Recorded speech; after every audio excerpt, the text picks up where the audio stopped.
हंसने वाला पेड़। एक छोटे से गांव में जहां हरे भरे खेतों और चमकते सूरज की रोशनी हर दिन को खास बनाती थी, 4 दोस्त रहते थे। मीरा, राहुल, सोनू और छोटी सी पायल।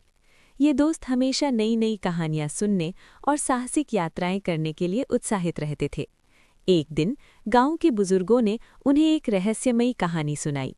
उन्होंने बताया कि गांव से कुछ दूर एक जंगल में एक अनोखा पेड़ है जो हंसता है। ये पेड़ न सिर्फ हंसी की आवाज़ निकालता है, बल्कि जो भी उसके पास जाता है उसे जीवन का एक गहरा सबक सिखाता है। ये सुनकर चारों दोस्तों के मन में जिज्ञासा जाग उठी। उन्होंने फैसला किया कि वे उस हंसने वाले पेड़ को ढूंढने जाएंगे, भले ही रास्ता कितना भी मुश्किल क्यों ना हो। सुबह की पहली किरण के साथ ही वो अपने छोटे छोटे बैग, पानी की बोतलें और एक पुराना नक्शा लेकर निकल पड़े, जो गांव के एक बूढ़े कथाकार ने उन्हें दिया था। नक्शे पर पेड़ की जगह को लाल स्याही से चिन्हित किया गया था और उसके चारों तरफ अजीब अजीब चित्र बने थे, हंसते हुए चेहरे, चमकते सितारे और बहती हवा की लकीरें। राहुल, जो हमेशा मस्ती करता था, बोला, अगर ये पेड़ सचमुच हंसता है तो शायद वो हमारी भी मजाक उड़ाएगा। सब हंस पड़े, लेकिन पायल, जो सबसे छोटी थी, थोड़ी डर गई। मीरा ने उसका हाथ पकड़ा और कहा, चिंता मत करो पायल, हम सब साथ हैं और ये एक मज़ेदार साहसिक यात्रा होगी।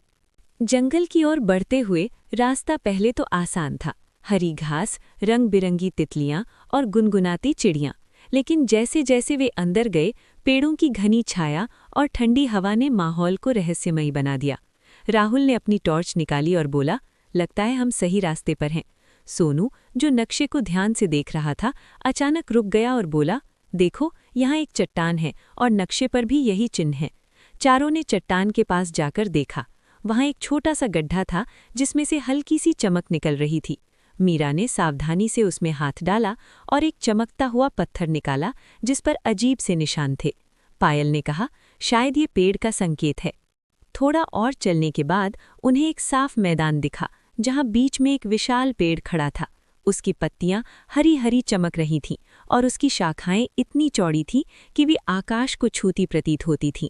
लेकिन सबसे अजीब बात ये थी कि पेड़ की जड़ों के पास से हल्की हल्की हंसी की आवाज़ आ रही थी। हा हा हा, हु हु हु। चारों दोस्त एक दूसरे की ओर देखकर हैरान रह गए। सोनू ने धीरे से कहा, ये सचमुच हंस रहा है। वे धीरे धीरे पेड़ के करीब गए। जैसे ही वे उसकी जड़ों के पास पहुंचे, पेड़ की एक शाखा हिली और एक मीठी आवाज़ में बोली, स्वागत है मेरे प्यारे दोस्तों, मैं हंसने वाला पेड़ हूँ। दोस्तों के चेहरों पर हैरानी थी, लेकिन पेड़ की आवाज़ इतनी गर्मजोशी भरी थी कि उनका डर गायब हो गया। पेड़ ने बताया कि वो सैकड़ों साल पुराना है और उसकी जड़ों में एक जादुई शक्ति है जो उसे हंसने की क्षमता देती है। उसने कहा, मैं उन लोगों को हंसी का सबक सिखाता हूँ जो मेरे पास उदास या परेशान होकर आते हैं, लेकिन तुम चारों यहाँ खुशी से आए हो, इसलिए मैं तुम्हें एक खास उपहार दूंगा। तभी पेड़ की एक शाखा नीचे झुकी और 4 छोटे छोटे फूल गिरे जो चमक रहे थे। प्रत्येक फूल में एक अलग रंग था, लाल, नीला, पीला और हरा। मीरा ने पूछा, ये फूल क्या करते हैं? पेड़ हंसते हुए बोला, ये फूल तुम्हारी खुशियों को और बढ़ाएंगे। लाल फूल हिम्मत देगा, नीला शांति, पीला हंसी और हरा प्यार, लेकिन इन्हें सही जगह पर लगाना होगा। दोस्तों ने फूलों को ध्यान से संभाला और पेड़ ने उन्हें एक पहेली दी। पहेली थी, जंगल के दिल में जहाँ पानी गाता है, वहाँ फूलों को लगाओ ताकि खुशी बरस जाए। राहुल ने मजाक में कहा, शायद हमें गाने वाला पानी ढूंढना होगा। सब हंस पड़े, लेकिन सोनू ने कहा, शायद ये किसी झरने की बात है। वे फिर से जंगल में चल पड़े और थोड़ी देर बाद उन्हें एक छोटा सा झरना मिला जहाँ पानी इतनी मधुर आवाज में गिर रहा था कि लगता था जैसे वो गा रहा हो। चारों ने वहाँ फूलों को जमीन में लगा दिया। जैसे ही उन्होंने ऐसा किया, एक चमकदार रोशनी फैली और आसपास के पेड़ पौधे खिल उठे। तितलियां और चिड़िया खुशी से नाचने लगी। पेड़ की आवाज़ फिर सुनाई दी, बहुत बढ़िया, तुमने मेरी पहेली हल कर दी, अब तुम्हारी खुशियां हमेशा बनी रहेंगी। लेकिन कहानी यही खत्म नहीं हुई। रात होने पर जब वे गांव लौट रहे थे तो उन्हें रास्ते में एक और आश्चर्य देखने को मिला। जहां उन्होंने फूल लगाए थे, वहां एक छोटा सा मंदिर बन गया था जिसमें एक सुनहरी मूर्ति थी जो हंस रही थी। गांव वालों ने जब ये देखा तो वे भी हैरान रह गए। मीरा ने कहा, शायद ये हंसने वाले पेड़ का आशीर्वाद है। सोनू ने जोड़ा, और हमने इसे संभव बनाया।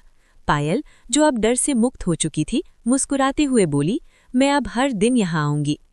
दोस्तों ने फैसला किया कि वे हर साल इस जगह पर एक उत्सव मनाएंगे, जहाँ लोग हंसी और खुशी बांटेंगे। गांव में ये उत्सव इतना मशहूर हो गया कि दूर दूर से लोग वहां आने लगे। हंसने वाला पेड़ अब भी जंगल में खड़ा है और उसकी हंसी गांव तक सुनाई देती है, जैसे एक अनमोल तोहफा जो कभी खत्म नहीं होगा। सीख: जीवन में हंसी और खुशी सबसे बड़ा धन है। अगर हम एक दूसरे का साथ दें और सकारात्मक सोच रखें तो हर मुश्किल को हल किया जा सकता है और हर जगह को खुशियों से भरा जा सकता है। अगर आपको हमारी कहानियाँ पसंद आई हों तो लाइक करें, शेयर करें और ऐसी ही प्यारी सीख देने वाली कहानियों के लिए हिंदी मनपसंद कहानियाँ चैनल